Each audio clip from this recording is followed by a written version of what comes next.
Y empezando el video citando a Jean-Paul Sartre, la existencia procede a la existencia.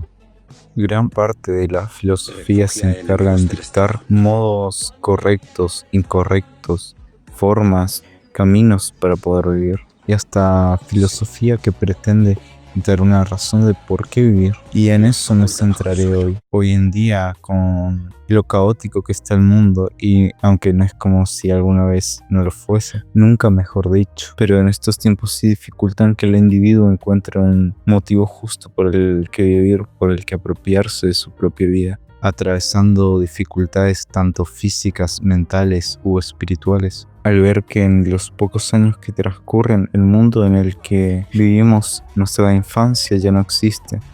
En el mundo en el que vivimos nuestra adolescencia ya está dejando de existir. Es un mundo caótico, bastante cruel y agobiante. Comprendo entonces a aquellos que no encuentran un motivo justo por el que vivir. Y si bien ya he hablado de Camus y su absurdismo como modo de afrontar la vida, y entrando un poco más en profundidad, al ver Camus como Sartre, creo que apuntaban para el mismo lado en diferentes directrices. Obviamente, pues ambos planteaban en cierto sentido que el humano no nace con un motivo por el que vivir, sino es él el que se da ese motivo, el que existe por su propio motivo. Y yo sé que muchos ya llegaron a esta conclusión, pero su problema no es que no hayan contemplado este tipo de ideas antes, eso, sino que no pueden darse un motivo justo por el que vivir. Volviendo para leer Camus, me parece que su filosofía puede ayudar inclusive como a modo de recomendación de cómo llegar a este propósito. Existencia, hay que entender lo absurdo que es el mundo.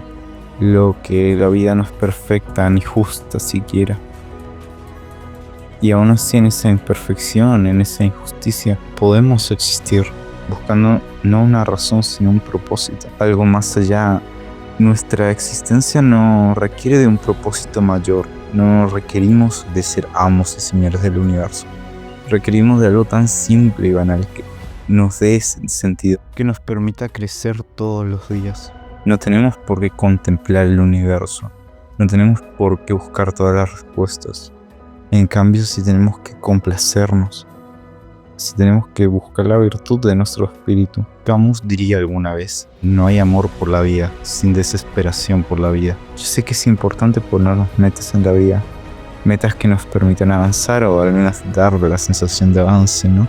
Pero se requiere de un propósito que valide estas metas, un camino a seguir, más bien el cemento que permita que las metas no sean ideas tiradas al aire. Para eso es el propósito. Incluso filósofos como Viktor Frankl presentarían un par de pasos de seguir, cuyo objetivo sería disfrutar y justificar para nosotros mismos nuestra razón de vida. En el primero, él propone que las tareas y obras que nosotros realizamos, ya sea con nosotros mismos, para el prójimo, son de suma importancia para darle una razón de peso a nuestra vida, para sentirnos completos. Son tal y cual lo que mantiene al individuo con la virtud de la fuerza, lo que mantiene al individuo enfocado para el individuo, como existir mismamente. Que estoy completamente de acuerdo. De hecho, las tareas que a mí me hacen sentir vivo, que me llenan el alma, son muchísimo más importantes que las que me deprimen o no me dan satisfacción. Casi que vale la pena vivir para realizar esas obras que me hacen sentir bien. Lo digo para mí mismo, pero quizás se pueda aplicar para uno de mi audiencia. El segundo punto sería amor y vínculos. El amor no solo para nuestros prójimos, sino para las actividades que realizamos, para las cosas que contemplamos, en infinito, etcétera. Básicamente lo que ustedes tienen amor o lo que ustedes consideran que está en su círculo de amor. Acá si podría adherir algo sería que durante más extenso su círculo, no solo, insisto, para personas, sino para cosas y actividades en general, más satisfacción da, aunque es infinitamente complicado. Amar algo realmente, sinceramente, es infinitamente complicado, pero hacer el intento, con varias cosas. Vale bastante la pena en mi experiencia personal y la recomendaría bastante a ustedes. Y nunca es tarde para enamorarse de un oficio, de una actividad, y sí, tampoco de una persona. Y el último punto, el más importante, es la actitud ante el sufrimiento. Recuerdo haber leído la historia de un basquetbolista argentino cuyo nombre no me acuerdo, pero sí me acuerdo la historia de que perdió a su madre y a su novia en el mismo choque, y aún así siguió pudiendo retirarse perfectamente con todo el dinero y muy comprensiblemente ante los ojos de cualquiera de nosotros, que creo que la mayoría no soportaríamos eso, y creo que la mayoría ni siquiera soportaríamos eso.